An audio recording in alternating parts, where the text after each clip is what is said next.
It looked like somebody was bent over and had their head in the window of the deer blind.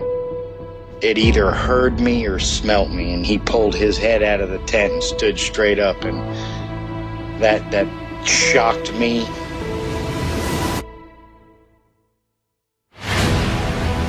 They don't make people that big. The way it moved, almost as if it was gliding across the beach. I've never seen anything move like that in my life. They were screaming at each other in gibberish. It sounded like a language, and they were chuntering away back and forwards, back and forwards, back and forwards. I know what a bear looks like, and there is no way on this planet that what I saw were bears.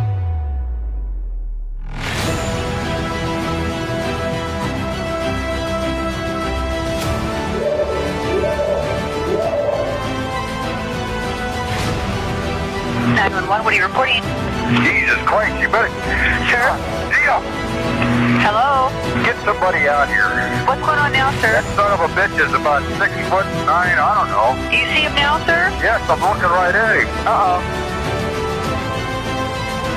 This is Susie from Southern California. Happy Valentine's Day and happy birthday to me. You are listening to my favorite show, Sasquatch Chronicles.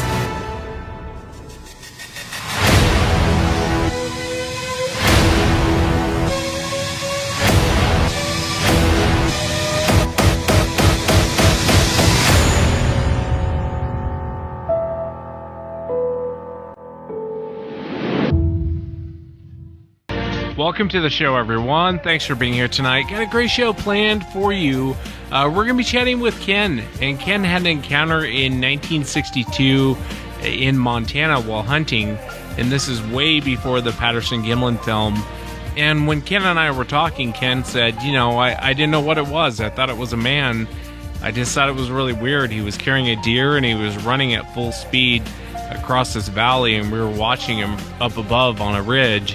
And I was just shocked how fast he was moving. And I was 18 at the time, didn't really know what I'd run into. So we'll be chatting with Ken tonight. We'll also be chatting with Damien Nott. And most of you might remember him from episode 723, where we talked about the strange light phenomenon. And Damien's from Australia, and he has, I'm telling you, this guy has a ton of evidence to back up what he's saying. And I was amazed I've watched his stuff on Amazon, I've watched his stuff on YouTube, and I was blown away by the amount of evidence that he has. One thing we didn't talk about on the last show that I had him on, and I wasn't sure if he really wanted to go into it or not, but he's actually been hurt by the lights. He's been physically hurt by the lights, and, over the last short period of time, he's been fighting radiation poisoning.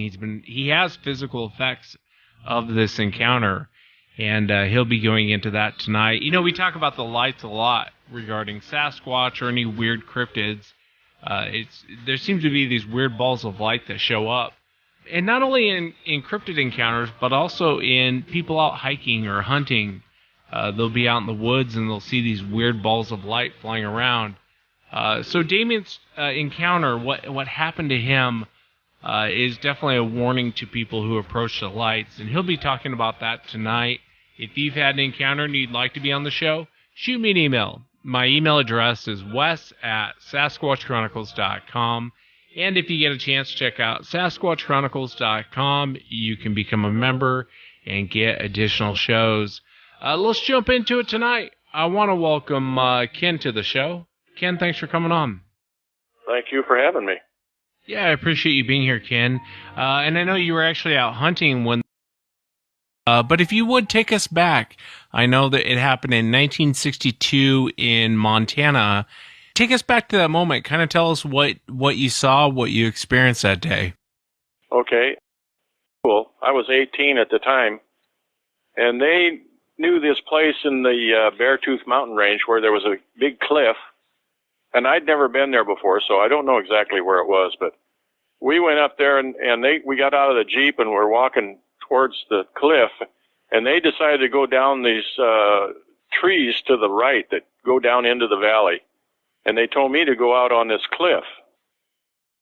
And so I got up to the cliff, and I took my hat off, and I got down on my stomach and literally crawled to the edge of this cliff.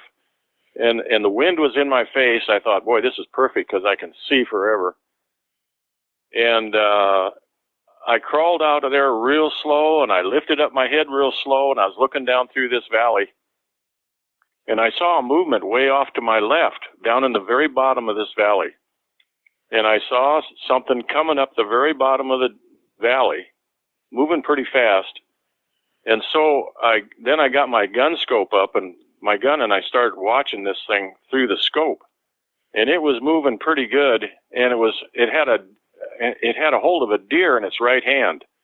And it was flopping that deer around like it was a rag doll. I mean, it was like it wasn't even there. And I kept watching this thing through the scope, and I could see him looking at me. And I remember I was very shocked that how he knew I was there. And as he was running up the valley, he kept looking at me back and forth to where he was running. And he was moving pretty fast through some pretty rough terrain. You know, there's big rocks and stuff in there. But it seemed like he was watching me more than where he was running. And so I was shocked. I'd never heard of Bigfoot at the time. I was just an 18-year-old kid. And I can remember every detail. I mean, it's like it was yesterday. And he kept coming up there, and I'm watching him the whole time, and he keeps looking at me. And finally, he gets right down below me, and then he takes off to the other side of the valley. It's a very steep mountain and very big.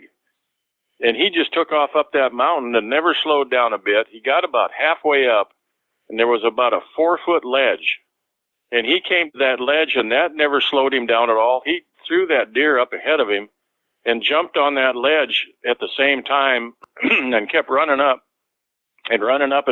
never slowed down one single bit, and went completely out of sight. And the thing that amazes me is how powerful he was and how agile he was. And I, of course, was in shock of watching all this. I thought it was some guy that got caught poaching a deer or something, because I could tell he was afraid of me. I thought he was afraid because I was a game warden or something that caught him poaching a deer. I think the only way he could see me was he had a sixth sense. He knew I was there before he could even see me.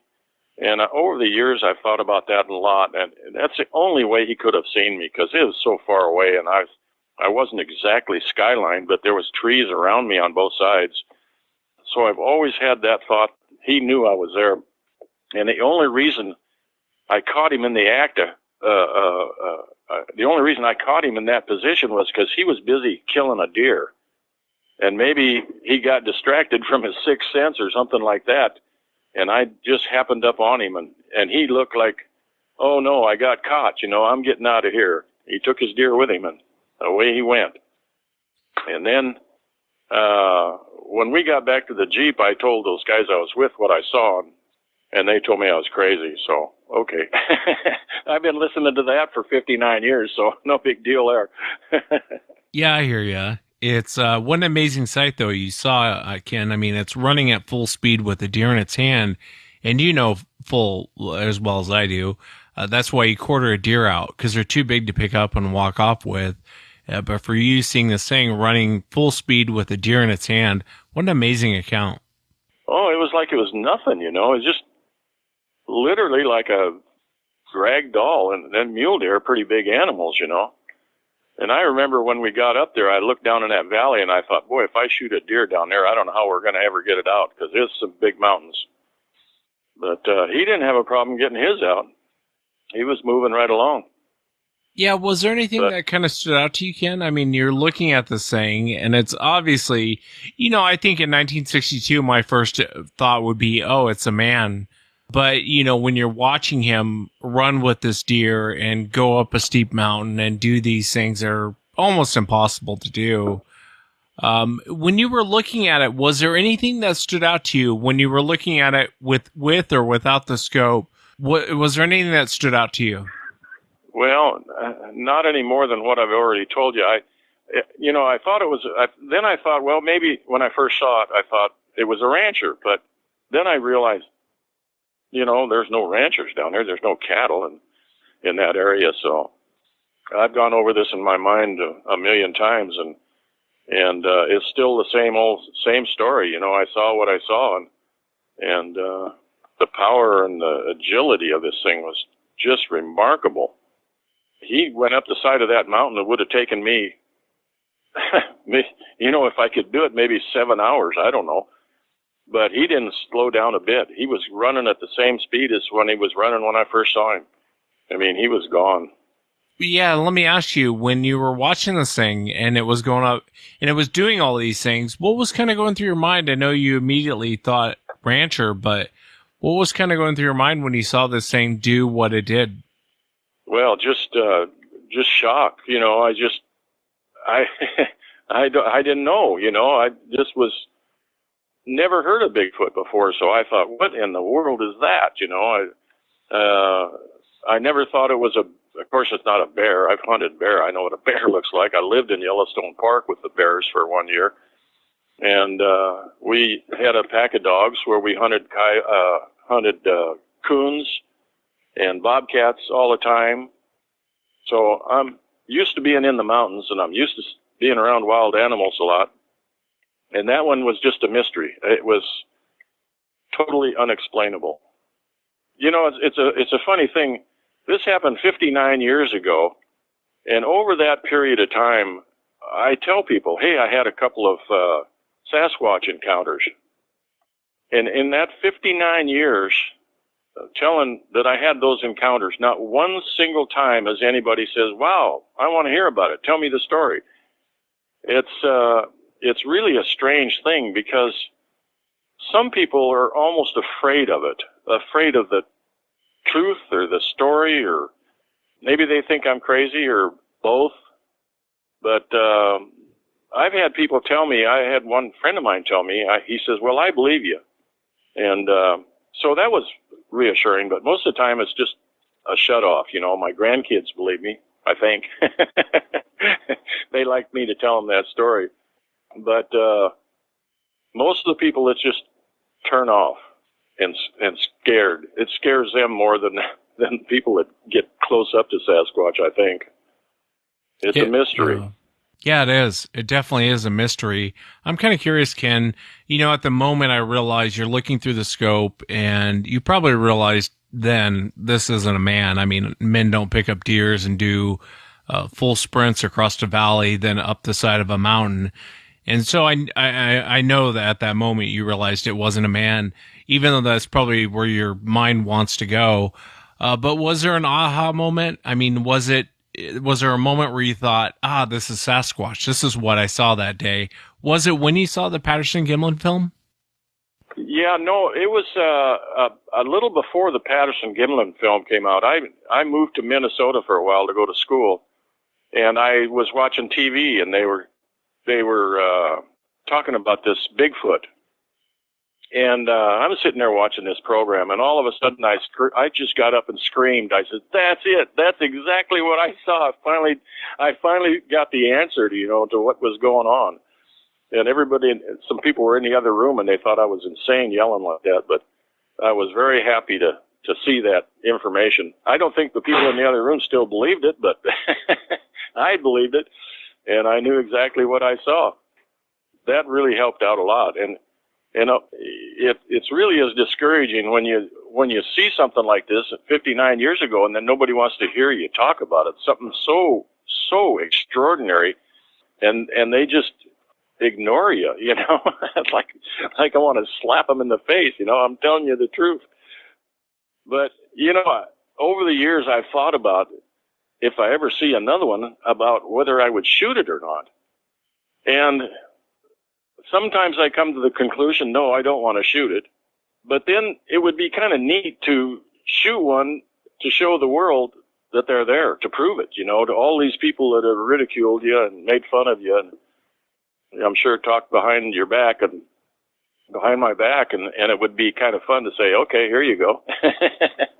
Yeah, and I live in an area right now where there's not very much Sasquatch activity. there's south of town here, there's a big area that opens up what we call a slough.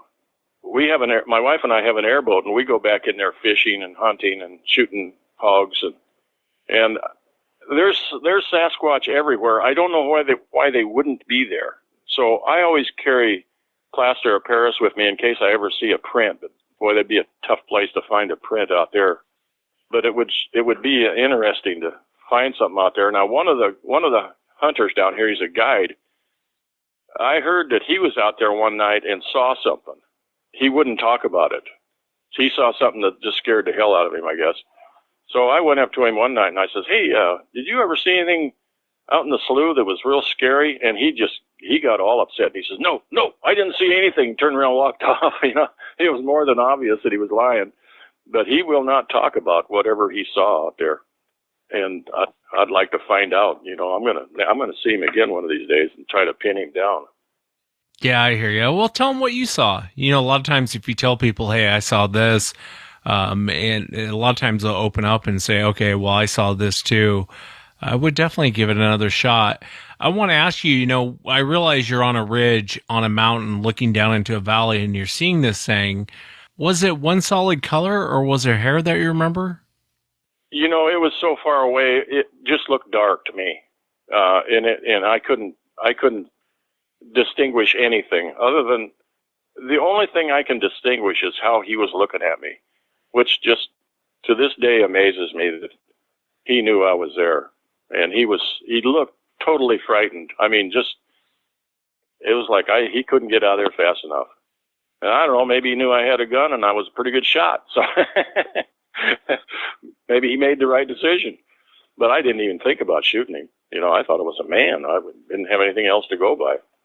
Yeah, I think if I put myself in your shoes, Ken, I would have thought a man too, especially in 1962. But, and then seeing what it did, I mean, a full sprint across a valley with a deer in its hand and then up the side of a mountain, people don't move that way. And as well as I do, when you go hunting, you don't shoot a deer, pick it up and walk off with it. It doesn't work that way. They're too big. That's why you got to quarter them out. When you hunt in Montana, you got to have a couple of buddies and you drag it out and hopefully it's not downhill, and hopefully you don't have to drag it uphill because they're big animals. I was kind of hoping we wouldn't see a deer down there because I didn't want to have to climb down there and try to drag it out. It would have taken all three of us for sure hours to get it out of there. Yeah, no doubt. You clean the thing and drag it out or quarter it or something would have taken a long time. But another thing I was thinking about, I got a friend of mine that hunts all over. He hunts a lot in Alaska and does the bush plane thing and all that. I've never done any of that. Well, maybe once. But anyway, he came to my shop the other day and I says, "Hey, do you ever, you get a lot of hunting time in. Do you ever see a Sasquatch?" And he kind of looked at me funny and he says, "No, I've never seen a Sasquatch." I says, "Oh, really?" I says, "Well, let me tell you my story." So I told him my story. And then he says, "Well, there was this one time up in Alaska, they were in a bush plane and they looked down in this clearing and saw one. And the pilot didn't turn around and go back or anything. He just saw this thing walking across this clearing. And they told him when they landed, yeah, that was a Sasquatch." And I says, "Well, so you have seen a Sasquatch?" And he says, "Yeah, I just didn't want to admit it." I thought that was kind of funny. Yeah, so he's a hunter, and it just kind of tells the story that people don't like to talk about it. Yeah, they really don't. I think a lot of people want to avoid it. They'll pass it off as some weird bear they saw or some weird hunter they saw. Most people don't want to address it. What do you think that they are? What's your opinion as far as what you think Sasquatch is? Well, over the years, I've had a lot of theories and studying on the thing. If you want me to go into talking about this, I sure will. Sure. I've done the studying on the Nephilim in Genesis, and I don't think they're Nephilim, but I do think the studying in the Bible, the 200 fallen angels, there's evidence that they were messing around with DNA and genealogy or whatever they call it, studying, mixing genes. if you look at the Egyptian hieroglyphics, they show pictures of like a man with an eagle head, or a horse with a human shoulders on it, or human head, and all these weird shapes. And I believe that goes back to fallen angels messing around with this DNA. And nowadays they have this other thing going on, eugenics, I think it is. And they're messing around with the same thing that these angels messed around with. And they're trying to create a human being that can see in the dark. And and make them super strong. And when you look at what they're studying, or what they're trying to produce, it's exactly the same thing as Sasquatch. So it makes me wonder if they've been around that long. I don't have any real evidence of this, but it's just a wild theory because nobody else seems to have anything else going on. But those angels had extraordinary technology. They knew it. I read a book a couple of years ago called Dead Man's Secrets. And this book goes back to ancient technologies. And the ancient things that they've found that these people had back in those days, thousands of years ago, is extraordinary. They've discovered things in caves. They've discovered ancient maps that are more accurate than the ones we have now of Antarctica and up along the Alaska coast. They found a map that was more accurate than the one we had. So even the United States Navy changed their maps to match these ancient ones. It's a really interesting book. The problem is that it's so well documented. You get tired of reading all the proof of their stories. But anyway, that's the theory that I have. Yeah, it's fascinating. What was the name of the book? Dead Men's Secrets. And in your position, I would recommend reading that book. You know that they used to move these 100-ton stones around, and they don't have a clue how they did it anymore. And they'd move them like 400 or 500 miles to build some kind of a structure somewhere, and they did it with ease, evidently. Yeah, I've definitely been looking into that. I'll have to check that book out, Ken. In your position, I'd highly recommend it, and also the Book of Enoch. Enoch is not in the Bible, but Enoch is mentioned in the Bible. He was Noah's great-grandfather, I think. Enoch has a lot of things in there about the Nephilim and the fallen angels and stuff like that. Yeah, I love the Book of Enoch. I definitely have read it many times.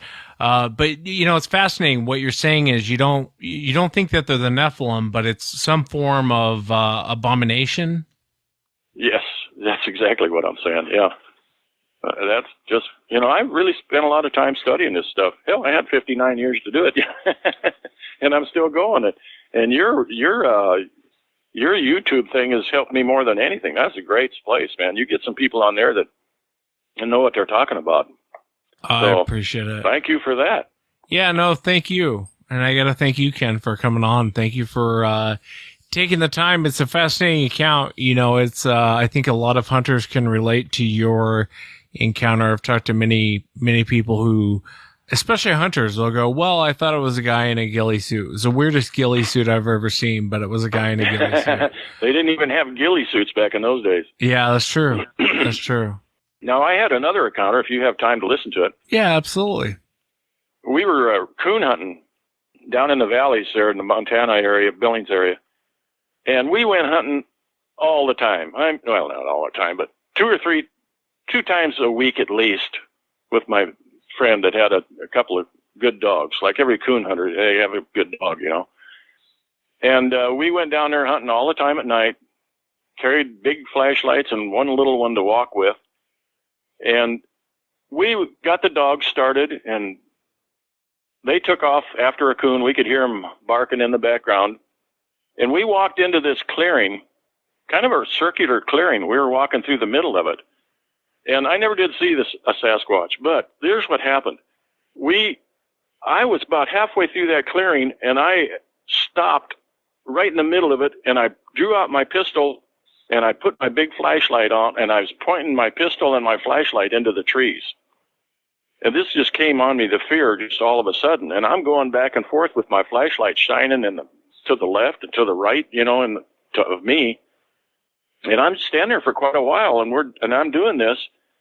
And I look at my friend, and he's doing the exact same thing on the other side. And we're just standing there shining our lights into the trees with our guns out. And I said, "What's going on?"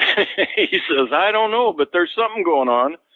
And so we're standing there. We stood there for a little while longer. And then the dogs came running back. Coon hunters, they have a hard time getting their dogs back. These two dogs came running back at a dead run, and they ran right up to us, and they had their tails between their legs, and they were shaking, and they leaned up against us, and they wouldn't go anywhere.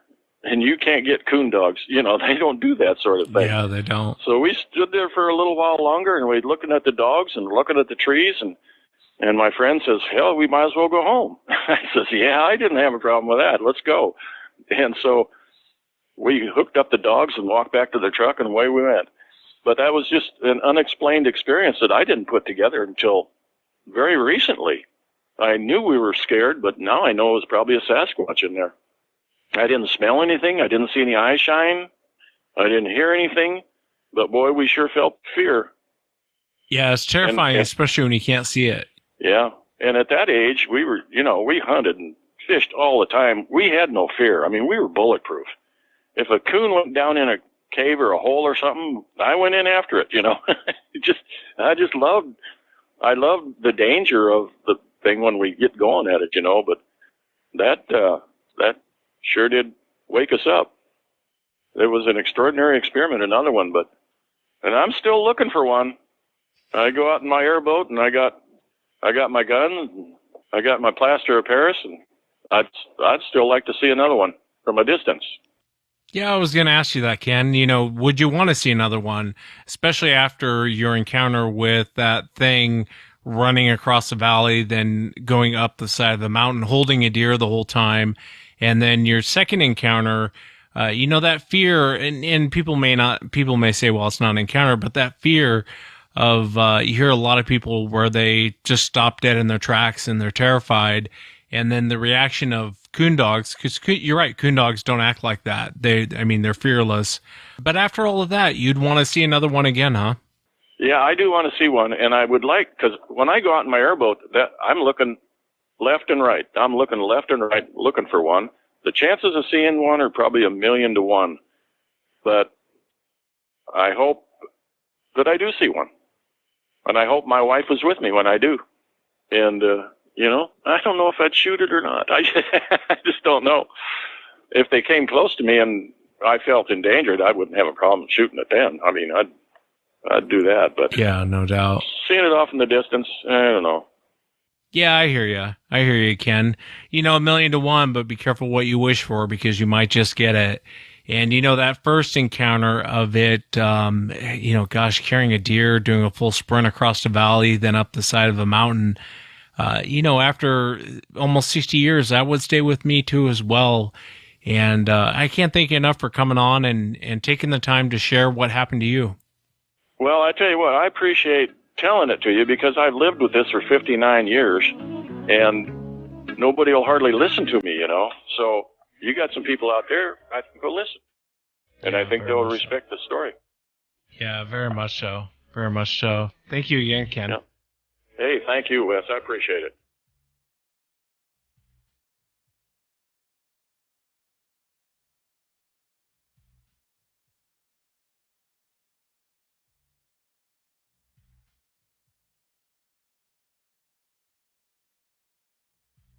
Happy birthday to Susie, by the way. I should have said that in the intro. Happy birthday, Susie. Next up on the show, I want to welcome Damien Nott. Damien, welcome back to the show, man. Thanks so much for being here. Thanks for having me back, Wes. Yeah, Damien, I really appreciate you coming back on the show.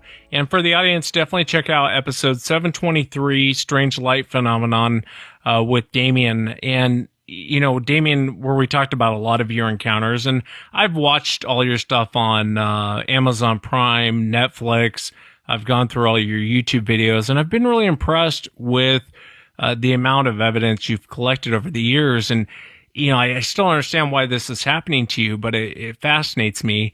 One of the things with these strange balls of light, I know you call them UFOs, which technically they are, in a lot of weird cryptid encounters, like Sasquatch being on the property, or people run into what's called the Dogman or Yowies in Australia. A lot of times they'll talk about these weird balls of light flying around. And I always warn people, don't follow the lights. I've seen them. I don't know what they are. And even people who don't have cryptids on their property, I've talked to hunters and hikers just out in the woods, and they come across these weird balls of light flying around, and no one really seems to know what they are. And I didn't really want to go into this on the first show because I wasn't sure if you wanted to talk about it or not. But knowing that you're willing to talk about it, you were actually injured by the lights. Yeah, I've had an incident, I could say. It wasn't very pleasant. It's pretty much taken me quite a few months to get over it, and I've still got some issues. But I mean, getting a lot healthier now though. It was basically a ball of light, and a purple ball of light, and it's quite rare because you never see purple ones. I've seen one before in my life before this one. But yeah, it was highly strange. I was just working on the computer in my office, and basically I had my dog with me, and I just got up and to go outside, get a bit of fresh air, and it was about 2 a.m. in the morning, about 2:15, and I just went out the front with my dog, and as soon as I got to the door, I looked to the right, and there's this thing just popped up above my tree, about maybe 17, 18 feet roughly away from me, and just above this small tree. It just sort of hovered there, bobbed up and down a little bit, and then it gave off this bright white light, and I could feel it. I could feel like a warmth, like a strange tingly warmth. It wasn't like a normal, if you go to the beach and get sunburnt or something like that. This was a really strange warmth. And anyway, I covered my eyes with my arm and my jacket that I was wearing at the time, and then this thing just disappeared and it was gone. Whether it blinked out or flew up or whatever, I wasn't too sure. My eyes were starting to sting a little bit at the time, so basically I just went inside, went back to sleep. I went to sleep and woke up the following morning, and my partner at the time, she said, look at yourself. What's wrong? Are you okay? And I was like, well, what do you mean? And I sat up, and sure enough, I just felt like I had the biggest hangover that you could ever imagine, and I just felt really sort of off. And I went and looked at myself in the mirror, and I was white as a ghost, except for burn marks, not burn marks, but red patches all over my face. And my bottom eye lashes were burnt right down to the skin. And not only that, the worst part was, I look like hell, I was dragged through hell sort of thing, but the worst part was over the next few days, my left arm, which I used to cover my face with from this light, started getting red. It wasn't sore or anything. It just started getting redder and redder over a period of, 4 or 5 days. Then it started to blister up, these really strange green-looking blisters, greeny yellow-looking blisters all over my arm, and it got really bad for about 2 weeks, and then the blisters popped. We went to specialists, and then because it was so deep, this burn or whatever it was. And the strange thing about it was that it actually burnt me through my jacket. I was wearing a thick jacket at the time because it was cold. It was in winter, and it somehow burnt my arm through my jacket, right where I was covering my face. And not only that, it didn't affect the jacket in any way. So it didn't burn the jacket on the outside, but somehow burnt through the jacket, almost like a microwave kind of would do, like microwave radiation, who knows, whatever. But yeah, this thing, we went to specialists for about 7 months, getting all different types of diagnoses. After it, I found out that I had a rare bone disease called hypophosphatemic osteomalacia, and then they changed that and said it was something else, and then they said no, it's osteoporosis, and then they said no, it's HO, and it was just, we ended up going to professors and everything. It was just insane, and nobody could link. The doctors seemed to think that whatever happened to my arm was linked to seizures that started, within a few days as well. So not only did I see this UFO or this ball of light, it's only a small thing too, but not only did I see that, I also got the burn on my arm, burnt face, and then I started having seizures a few days later when the blisters started to appear on my arm, and I fell over in the kitchen during one of the seizures, broke my back into 3 places, and right in front of my ex and her father. And then I woke up with paramedics above me, and they took me to hospital, and that was it. So then I found out I had a broken back and all these other health issues, and then they did a bone density scan. They found out that my bones were almost completely, not disintegrated, but over a period of time, they seem to think that this was a long-standing problem that I've had. So they don't seem to think that it was caused by an individual event, possibly a build-up of, events or a build-up of exposure to something. And one of the main things that causes HO, hypophosphatemic osteomalacia, is radiation.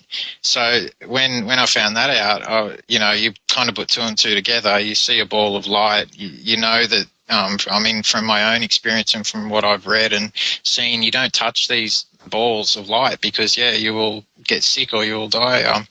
I've heard cases of people, these balls coming up to people, and then when the people go out to try and touch it, out of curiosity, they hear a voice in their head saying, don't touch or it'll end up bad for you, or don't touch, So, it's really strange. But, I ended up coming up to the country after that, and to sort of, rest and recover a little bit. I lost heaps of weight. And then, so I've been on multiple treatments and all that sort of stuff. Seem to be getting a lot better now than what I was. So, but for a while it was touch and go. My doctor actually said that I was his sickest patient, which was great to hear.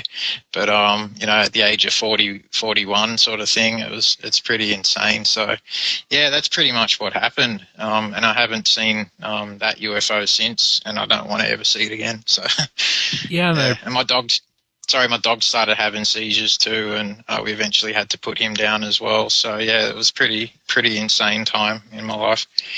It's very insane, man. Very insane, especially to go through that. I've had eyewitnesses on the show who've come across these balls of light. I remember one in particular was a farmer, and he was walking up to this ball of light, and it was in the middle of the day. He didn't know what it was. And he started walking up to it, and he got about 3 to 5 feet away from it, and he was going to touch it is what he was going to do. And he blacked out. And that's the last thing he remembers for about 2 days. And he was found in the field. And to this day, he didn't know what it was. He said it was this weird ball of light.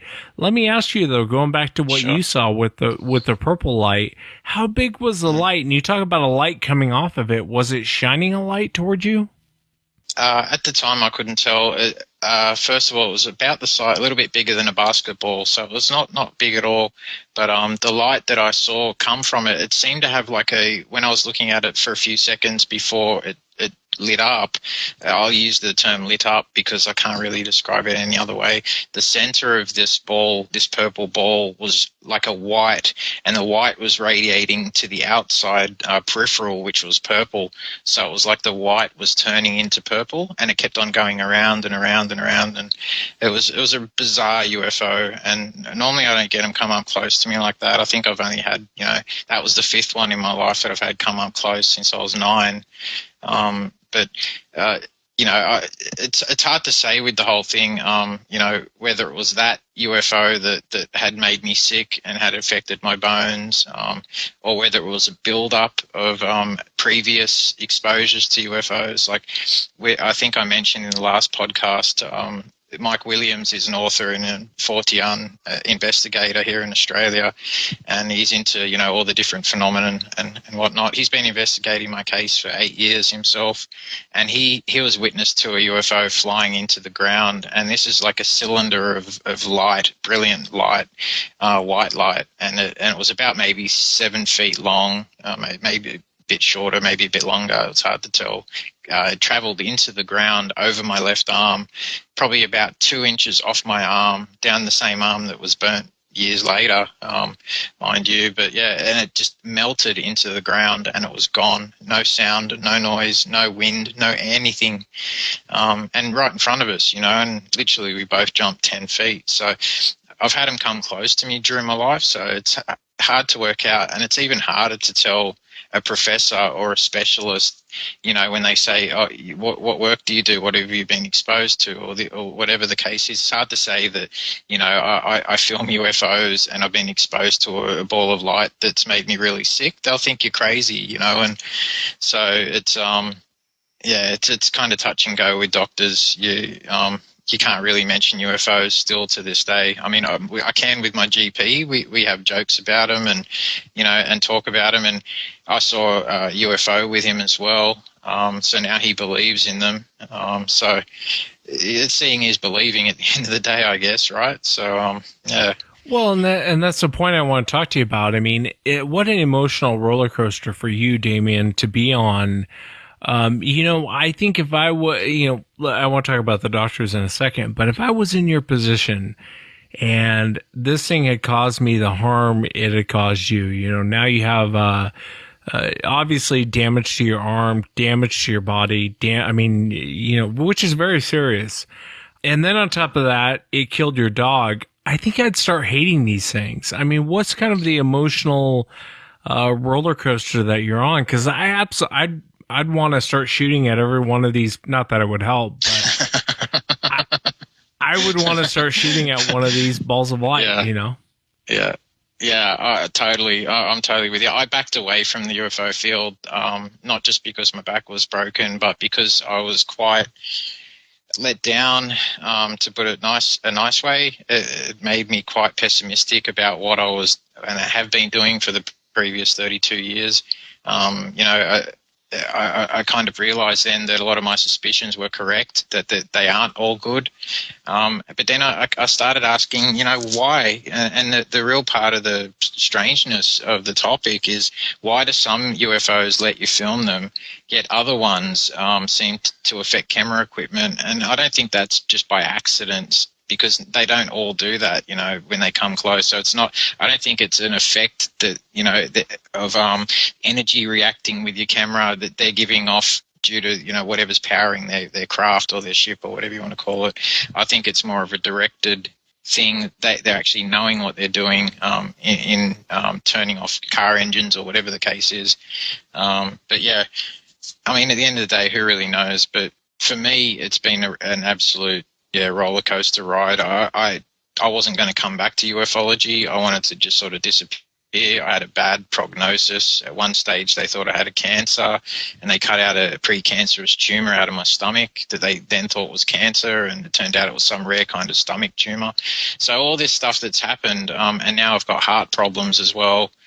So it's affected my heart. It's affected my arm. I mean, I've got really nasty scars all down my arm to, you know, remind me of the event for my life, you know.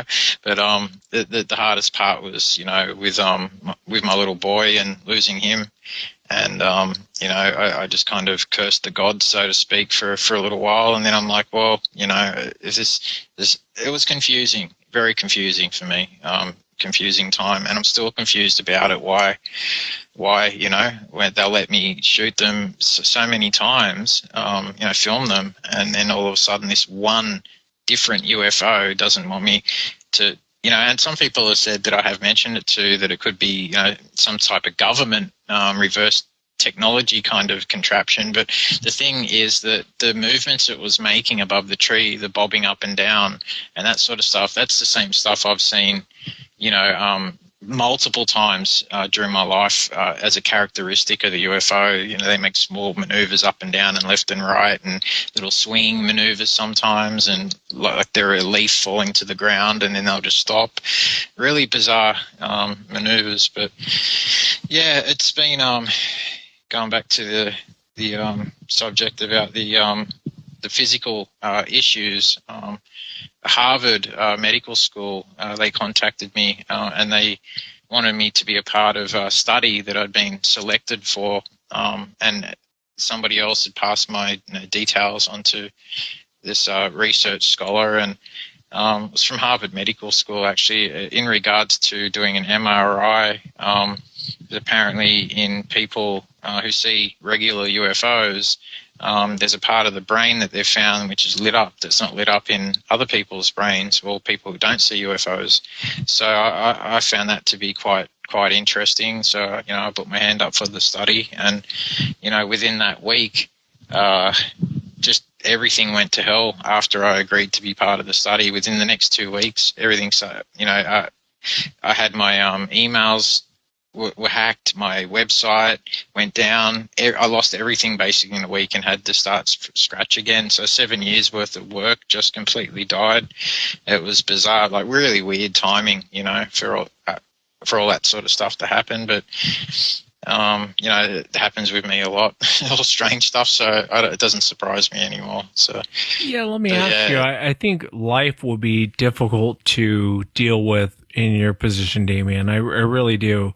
I think that I would have a hard time trusting people. I think I would have zero patience for anyone who, I don't want to say questions you, because that's not the right way to put it, but you know, when you've gone through so much, you know, through relationships, and you have all these videos of, you know, and like I said in the first episode, if you're faking this, you need to go work for Hollywood, because I don't think Hollywood can pull off half the stuff you pull off. Do you have a hard time trusting people? I mean, do you have a hard time when someone says, hey, Damien, I want to do an interview, or hey, Damien, I want to go out with you? Do you kind of have something in the pit of your stomach saying, I don't really want to deal with this. I don't want to go through this, you know? I don't know what I'm trying to say. Yeah, no, I get you. Yeah, I've been like that since I was young, actually, since I was a kid. And, yeah, I've always been, it's hard because when you're a kid and you see UFO and you ask people around you, you know, what is that, or what was it that I saw? And like with me, with my mother, and she said, oh, it was an aeroplane sort of thing. You know, when then you sort of start to see, you know, the human way that humans see the phenomenon, and the stigma that's attached to it, and how you're not meant to talk. So yeah, growing up, like I would mention it to people. I'd mention it to the brothers who taught me at school, and they didn't like it. And so you've eventually learned to shut your mouth, because you don't want to, you know, anger people or have people think you're crazy. And so yeah, you can get a bit distrusting of people, and you distrust yourself too, because, you know, if you're at like a party or something like that, and you know you want to talk about or let a friend know about this secret part of your life, you know, you're always worried about, oh, are they going to reject me as a friend if I tell them about the UFOs, or are they going to, you know? So eventually, yeah, you do start pushing people away and stop going to parties and all that sort of stuff. And, you know, it's just, but yeah, like the best thing that I've done for myself is going public, because for me, it's given me the strength to, and I was also looking for someone else out there like me. Like since I was a kid, I always had this sort of weirdly romantic notion that I'd find my other half, and she was just like me, and she'd filmed and seen UFOs and stuff. But the older I get, I kind of realized that, you know, how rare it actually is, and that, you know, there may not be someone else out there like that. So yeah, it is kind of a lonely situation, a lonely life, and, you know, all that kind of stuff. But, you know, I've devoted it to, you know, 33 years to researching it, and it's pretty much like, I mean, I know a lot of other topics, and I'm good at other topics and stuff like that, but UFOs just seem to me be my bread and butter, you know, minus any money or anything. I don't make money out of it on purpose, but yeah, it's one of those things, this topic, I can't get away from it, you know. I can't get away from the UFOs either, seemingly. So, well, not much I can do. I want to ask you about that because, you know, we in the United States will say it's a ball of light. I very few people will say it's a UFO. Although technically it is UFO. It's an unidentified flying object flying through the forest or flying through in the sky that people run into. I want to ask you, have you ever read some of the ancient texts like the Vinmana, what do they call them? Vimana? Mahabharata? Yeah, in India. Or have you ever looked at this like maybe you're not running into a UFO, maybe you're running into an entity? Because in a lot of ancient texts it talks about these entities. Like Merkabas. Well, I'm not sure what that means, but like entities, they present themselves in the form of a light, like a ball of light. And I was kind of curious, have you ever thought maybe I'm running into an entity? Maybe it's not a UFO. I know it's kind of, I'm just curious on what.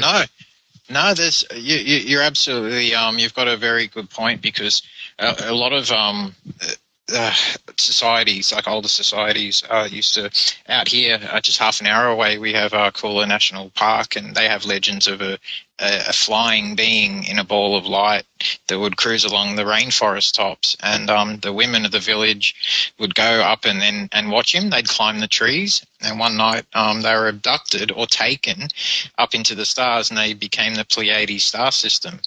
So and that's the legend of the Pleiades star system for Aboriginals. So there you have a being, a god in a ball of light cruising above the trees that the people used to go up and climb the trees to see. So, I mean, that can't be really, confused for too much else. You know, they call it a sky being, you know. So, I mean, they're all around the world, those legends. So, I mean, there has to be something to it, you know, the connections are just too much to be a coincidence, I believe.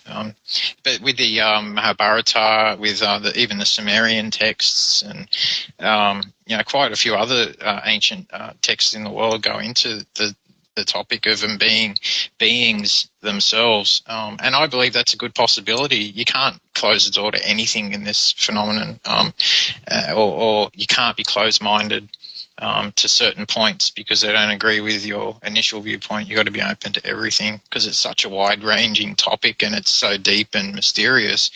You can't just gloss over it or touch one part of it, really, to get a full understanding. You've got to really dip your foot in the water and get into everything, you know, as much as you can, and be as well-rounded on the topic as possible. That's the idea, yeah. But it's a crazy one. It's a crazy topic, and it's in depth. And 32 years ago, if you had asked me, you know, about the aliens, where are they? I would have just said, "Oh yeah, what are they? They come from Mars, and they're little green men." But now, you know, the more you look into the topic, the stranger it actually does become. So, but you know, you can't go too far down the rabbit hole because it's hard to get back out once you do. So yeah, it is. It makes me think of like in the Torah when the high priest would have to go and do some sort of ritual sacrifice or whatever the Jews talked about. They would have to wear these special suits. I don't know if you've read that or not, but they had to wear they had to have certain jewels on there, and they had to wear these special suits to go in to perform these rituals. And I've always wondered if they wore that certain metal and stuff before they went in there to prevent them from getting radiation. You know, that was the whole point of, you know, and it's weird, you know, you get into like Moses, he went in, talked to the burning bush. Everyone knows the story. He comes down, and then his face shone like the sun. It makes you wonder if there's like a form of like too much of the spirit world. And I know you say UFOs, but I'm just, you know, we can exchange UFOs and spirit world, but I'm curious, you know, before you actually engage with them, there's some sort of danger. There's some sort of, even in like UFOs, when UFO crashes, I've heard rumors through these people who claim to come forward, and they say don't touch the bodies because you'll get sick. Well, why do you get sick? Yeah. You know? Yeah, that's a good point. Yeah, it's very strange, isn't it? But it's similar to the case in Dyatlov Pass. With the Russian ski hikers that disappeared for a while, then they were found, in grotesque kind of fashion, and even the Russians themselves said that it was some sort of unknown force that hit them and messed their bodies up, sort of akin to being in a traffic accident. But I think there was 2 or 3 of them that had radiation all over their bodies, and so yeah, it's all over their clothing. So who really knows? It's one of those topics that you scratch your head about. Yeah, I mean, and it's so deep. How do you go before a doctor? I mean, these doctors, anyone can look at it and go, well, Damien's faking it. And they can brush it off. Yeah. And go, well, he's full of crap. He's learned, some video. He's learned about stuff, and he's watched a documentary and he's just repeating what he hears or something. But then how do you explain the physical damages to your body? How do you explain going through and having just short of basically cancer and having your arm all deteriorated, and, you're a healthy guy, for doctors to go, well, it's osteoporosis. Well, you know what? Osteoporosis does affect people, but not in their 40s. Not at my age. Not at your age. Yeah. No, that's what the doctor said. He said it was really rare. That in itself, but HO's much, much rarer. So yeah. What I don't get is strange how you're not on the front page of newspapers. I mean, how does a doctor look at you and go, well, what does he do for a living? I film UFOs. How do you have that conversation with doctors? You can't, unfortunately, until it's fully accepted as a reality, I believe. And even then, there'll still be doctors and other people who will hold out, and they won't believe until they see it themselves. Even if the government does come out and say that they exist or whatever. But with doctors, especially, I'll tell you one story just quickly. I saw a doctor here. And this was just after I'd been in the Sun Herald newspaper, and I had reporters see UFOs in the backyard here with me, and then they put us in the paper. And the following weekend, I'd had this really bad migraine, and so my father had taken me to the doctors at Dubbo. It's an hour and a bit drive away, and I saw this doctor, and I described to him. I said, "Yeah, look, I've got a bad headache and a bad migraine. I've had it for a couple of days, and I just need. Can you help me?" And he said, "Oh, so what have you done, to get the headache, or how did it happen, or whatever?" And I said, "Well, I saw a ball of light, and basically a white ball of light that came up close in the backyard here, a couple of days prior to the migraine." And I said, "Oh, that could be it." And he said, and he looked, the way he looked at me was like, well, he thought straight away, this guy's crazy. You could just tell the look in his eyes. So he turned around, typed on his computer, gave me a piece of paper after he printed it out saying, "I'll help you after you go and see these people." And I opened up the piece of paper, and it was for a mental hospital down the road, to go and see a mental hospital, because I mentioned about a ball of light. Yeah. So that's the attitude they have. In the city it might be slightly different, but the doctors I saw in the city were the top of the line doctors in the North Shore, and they were stumped by my arm. They couldn't work out what had caused the bones. And here I am going. I mentioned to him that I may work around radiation, and straight away he sort of seemed interested, and he asked what type and what do you do. And I didn't answer what I did, but I said to him that it could be electromagnetic radiation. And he said that electromagnetic radiation straight away won't affect your arm that way. And I was like, oh, okay. So I left it at that, because I didn't want to then say, oh, it could be ionizing radiation, or, oh, it could be gamma radiation. You know what I mean? So I didn't want to push it and then have him think, okay, why are you being exposed to gamma radiation for, or why are you being exposed to ionizing radiation? I'd have to answer UFOs, because I can't say I work at a nuclear power plant or anything like that. So, but yeah, no, it's, and I mentioned that to him, and he sort of brushed the electromagnetic radiation off.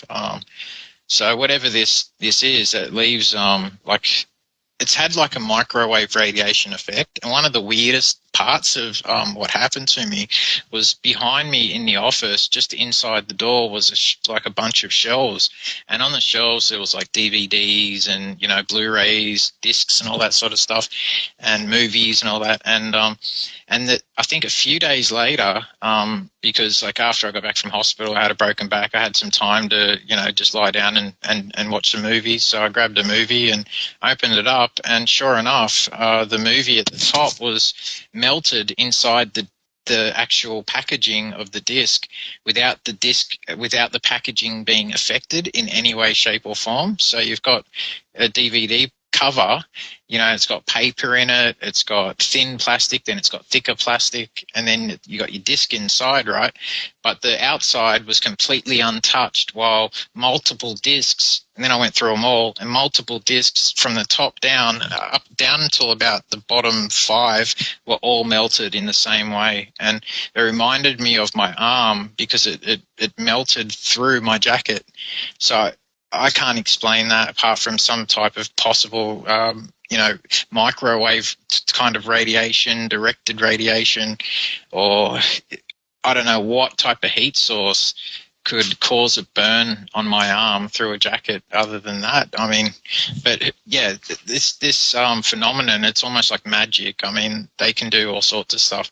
There's a story, you know, with Colares, an island off Brazil, where there was people attacked years ago, and beams of light were sent down from balls of light in the sky, and they were zapping people. And you know, it sounds like a crazy out there, you know, like Hollywood kind of flying saucer movie, but it's a true story. And the Brazilian Air Force actually was sent in there to investigate it.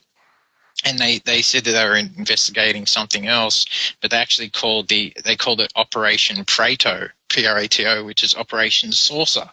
So, you know, they knew what they were doing. They were there filming, and apparently the UFOs would all come out of the jungle at all times of night and day and go and attack people. So they're attacking people through their roofs.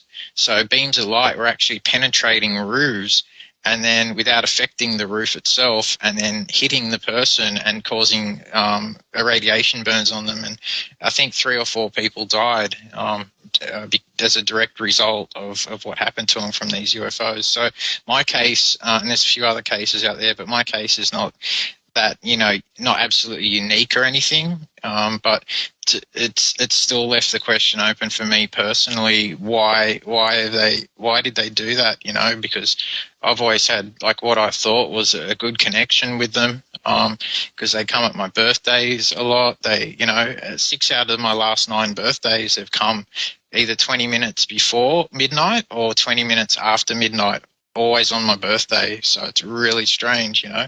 And I think I've had them about 13 birthdays. I've seen them during my life. But over the last, you know, decade, it's gone pretty crazy with them. I don't know why, but yeah, it's pretty out there, the whole thing. Just talking about it's kind of you know, it's a weight off my chest, because I've kept this for about over a year. While I was recovering, I kept most of this to myself, what had happened, and you know, because I didn't have an answer really to give anyone, and I still don't have 100% answer, you know. Yeah, it's interesting you bring up that case about Brazil. I do remember that case where they were, and the people were terrified. They were locking themselves in after dark. Absolutely.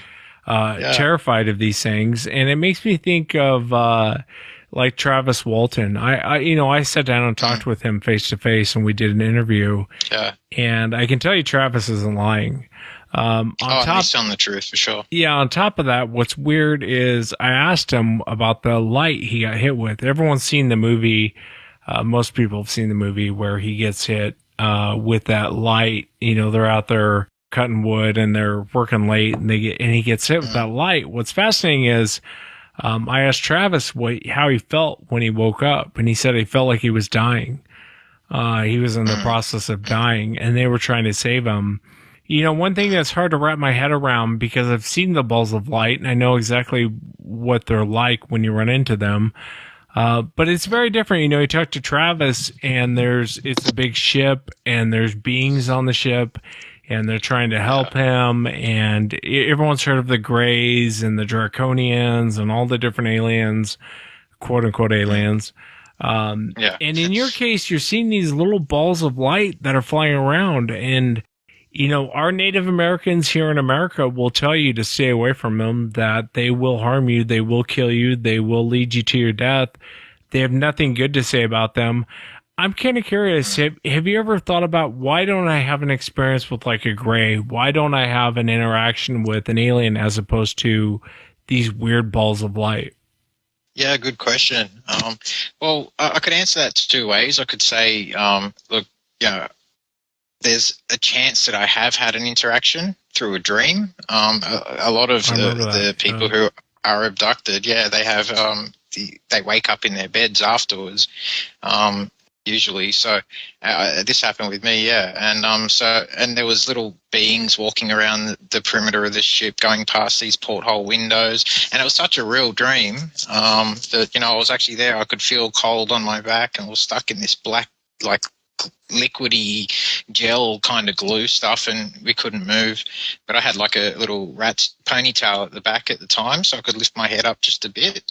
And there was 9 people in this room, 1 woman, and the rest were men, and we're all stuck in this circle, like all next to each other, going around the bottom part of a ship. And it was bizarre. It was so real. But I woke up with marks on my legs, my left leg, like 2 spider veins. It's like a massive spider veins in 2 perfect circles. It was really bizarre. And then another time it was like a weird sexual dream, and this was just a few weeks after this first one, and this is just after I started seeing UFOs here 9 years ago in Dunedoo, after the second night I was here, when all these strange stuff started happening. And there was a woman on a bed, and she was naked, and she looked human, but she wasn't. She was really small. When I say small, maybe 5'5" or something. But she had really pointed ears, like, you know, in Lord of the Rings, you got the elves, and they got the pointed ears. Well, it was like that with her, and she had blonde hair, pointed ears, very cute face, you know, very pretty. But the thing was, the way she was lying, sort of sitting on the bed with her legs up on the bed and the legs sort of open, you know, naturally I had a look what was down there, and there was like a big rectangular opening. And I'm thinking, what is that? That's like I could see through whatever. It was like they were projecting a fake reality, and I could see through it. And I remember in the dream going, no, this is not right. What's going on here? This is seeing through it. And there was a look of confusion. Even though I was only thinking this in the dream, there was a look of confusion on this elf's face. It was, she didn't know why I wasn't interested in her, or why. It was absolutely bizarre. And eventually, anyway, I'll cut it short, she ended up scurrying backwards into the darkness, and she was gone. And then I woke up, the same 2 marks on my left leg again. So, I mean, if you look at it that way, there's a chance that that's happened, but I've always tried to push that aside and say, oh, look, I don't have any actual evidence of it. It was just a very lucid dream. But if you look at it in the subtext and the context of, you know, the UFO phenomenon and the abduction phenomenon in particular, you can see that there's a possibility that I was actually taken by something. But still, you know, there's a part of me that thinks that, you know, if you're a garbage man, or you're, you know, a carpenter, it's really bizarre. I want to ask you about that. You know, with regard to, I know you grew up Catholic. I don't know what your religious beliefs are now, but I think if I was in your shoes, I would go, where the hell is God at? You know, why is he allowing this to go on? Does that ever go through your mind? Yeah, I actually used to think God was the aliens. I used to ask the brothers, you know, is the light, is that God, you know? But they could never answer. But yeah, like I've always wondered, you know, why does God let this happen? Why does he let everything happen, all the evil on this earth and all that sort of stuff? But, you know, I did go to a Catholic school, and I grew up, I was, you know, trained as a, reading the Bible and all that sort of stuff. But as I grew older and sort of started seeing things with my own eyes, I kind of moved away a little bit from religion, and every now and then I'd still pray and whatnot, but just life circumstance, sort of I just moved away from it a bit. But I've still got that connection, but at the same time, we're living in a world now of, atheism, agnosticism, religion's kind of going down the toilet all around the world, and we're in some pretty chaotic times at the moment.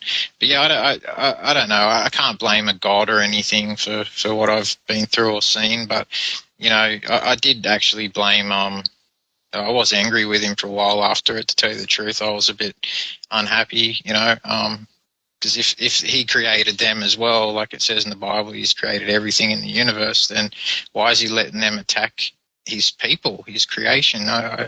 It doesn't make much sense, but, the phenomenon doesn't make much sense anyway, so it's a bit out there. And I appreciate you answering that. That'd be my first, I think I would be enraged with God. I would be like, why are you allowing this to happen? Why is this happening to me? And Australians are a lot like Americans in the same breath as far as our animals go. Our dogs. We, Australians, I will say the Brits, Americans, Canadians, we look at our animals like our family, and if I was in a position to where I saw a ball of light and I had to put my dog down afterwards because of radiation or whatever, I'd be outraged. I'd be angry. I would be, I always said if a Sasquatch or a Yowie in your country ever killed my dog, I'd burn the forest down just to prove a point, Yeah, totally. Yeah, you can't go wrong with the doggies. They're beautiful creatures. But I do miss my boy. But that's just what I mean. It just throws you for a six when something like this happens, because, all your research goes out the door, and then you start focusing more on, are these things bad? What's going on with them? Due to my own research, I've looked back, through the years for other cases that are very similar, and I found a few, that are quite similar. And then you've got the there's something going on with this world. It seems like there's something fighting over us. I know that sounds crazy, but due to my own experiences, and my second sighting, watching a red ball getting chased around the skies, by a greeny yellow ball and a blue ball, and kind of it made me wonder then, why is it the red one getting chased around? Is it bad? Is it, is it getting attacked by the good guys, or is it, why are they doing that for? And a couple other times it happened in my life where I'd see same coloured UFO getting chased by similar coloured UFOs, and I've got it on film as well. I've got it in composite photographs, and so I know there's something strange happening out there. And I think it was 1561 in Nuremberg, they had a similar thing where flying spheres were cruising around the sky, and there was like cigar-shaped objects and delta-winged objects, and they did it in a woodcut at the time, which was kind of like it's in a famous newspaper, famous painting. Yeah, that's right. And then 6 years later, I think, or 7 years, in Basel, Switzerland, the same thing happened, and it was described that these balls of light would have beams of light shown at them, and then they'd fall to the ground and explode, and everything was quite detailed for the time, because it was witnessed by a lot of people. So when you have your own experiences, seeing these balls getting chased away by other balls, it's got to make you wonder, is there a war going on over us? What is actually happening? What are they? You look into the Bible part of it, and you look at the Nephilim. Are they fallen angels? Are they this? Are they that? It's, I think most cultures know about them. I mean, I think we were much more knowledgeable about certain things, thousands of years ago, especially about the Earth, because we're more in tune with the Earth then. Now we just sit behind our TVs and our mobile phones and computers and everything, and I think we've never been further away from the Earth itself. And whereas the Aboriginal people, they spent most of their time wondering about Australia and seeing different things and always looking up at the sky, and hence their their detailed knowledge of everything around us and all that sort of stuff, because it's just due to observation, same as the Indians in America, the American Indians. So yeah, it's Yeah, I want to ask you about that. I'm really curious. In your situation, I think it's hard to disprove you based on your evidence, based on the videos, and now you have this physical ailment that would be, unless you're working in a nuclear rocket plant or something. Yeah, exactly. It would be so hard to prove anything else. I mean, it would be so hard to fake something like that. And I'm curious. Or go ahead, Damien. Oh no, I was just going to say, and why would you want to fake something like that? Why would you want to fake something like that? Possibly kill yourself, and then how are you gonna get a rod of radiation anyway? Steal it from a nuclear power plant, or get it from some North Korean spy or something? How do you get even close to that kind of stuff? I don't know, but all I know is that the specialist, over 7 months, we went to multiple specialists, skin specialists, you name it. And all they could say, the closest they could come to the mark, my arm that melted, the closest they could come is they asked me if I'd been near some islands north of Darwin in Australia, some tropical islands. I'm like, no, I haven't. I'm in Dunedoo. I'm in Baltham Hills at the time. And I said, no, I haven't. So, it's a bit crazy. Let me ask you this real quick, Damien. I'm really curious on if someone were to ask you, what is really going on here? What's really going on with these lights? What's really going on with what's your kind of your knee-jerk reaction to say, here's what's going on? I know you don't know, but I'm just kind of curious on your opinion. Oh, okay. What I do know is that they've been around for a long time. They've been around probably since before we've been here. I do know that this is not our planet either. I do know it was created possibly for us. And one of my hypotheses is that it's similar based on the zoo hypothesis, where, they're out there, but they don't want to contact us because of certain reasons. And so I think that would explain a lot of the secrecy around the UFOs, why they're very tricky, why they play with your equipment, why they do all sorts of stuff. But at the same time, some of them don't seem to care. They just zip through our skies with absolute impunity, and they don't care if they're filmed or whatever the case is. So to me, that screams that there's different races, or there's different beings coming from other dimensions, all sorts of, and possibly just like on human Earth, there's good and bad up in the universe. Would you want to see another light? I mean, would it be in your? Would it suit you just as well just to never see one again in your life? Yeah, I said that until I came up to Dunedoo to get away from them, and then as soon as I've come back up, they're back up here again. And my dad was telling me the other day, he's like, they've been gone for nearly like a decade, and then you come back and they're back again. I'm like, no, I want to get away from them, but I'll probably come to the worst place to get away from them.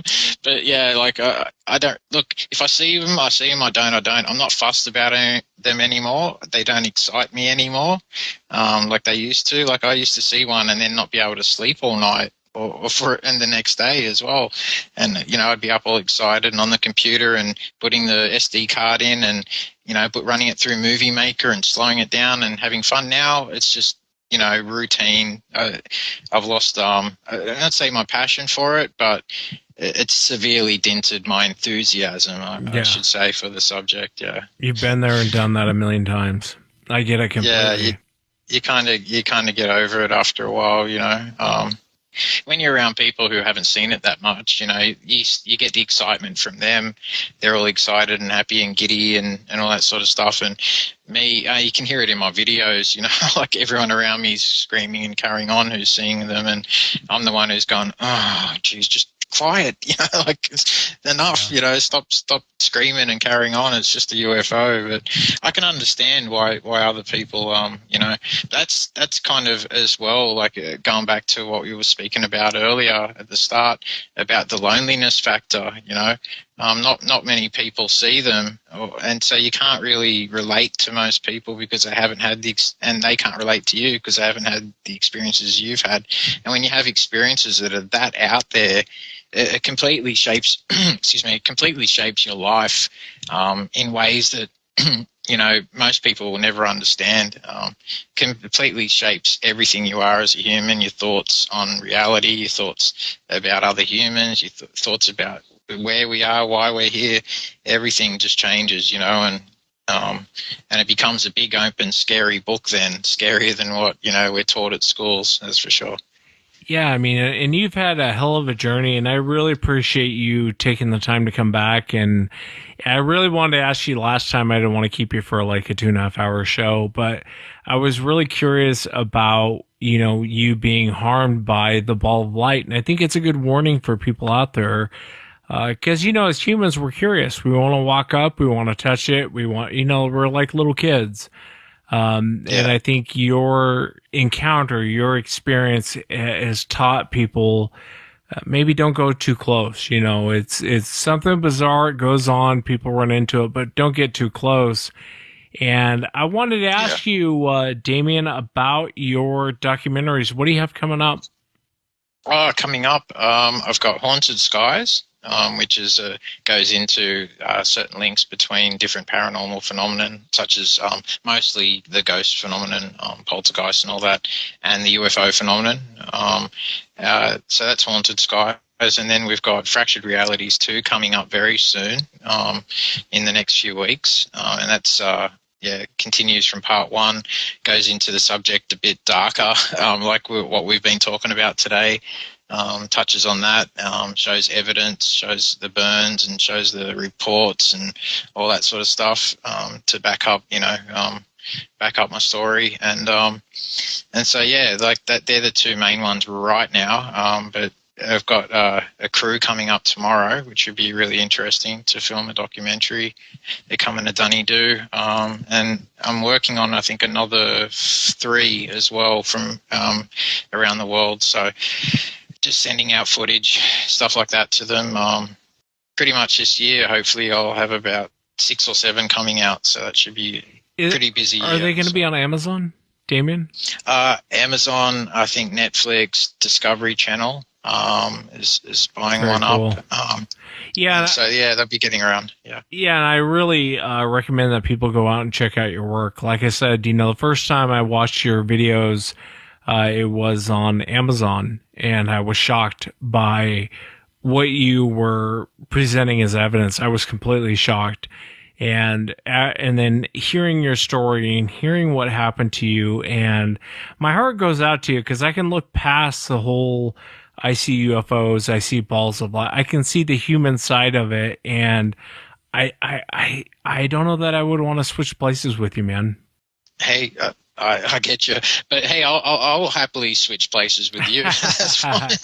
No, you might not want to, but I'll do it. Well, and it's better you're in the position than I am because you're a better speaker than I am. But everything. I don't know about that. Well, everything that you present, and I was just blown away by your life and your whole life story, and I can't thank you enough for coming back on the show, man. I can't thank you enough for having me back. It's been an absolute honor and a privilege. Thank you. And thank you to your audience again.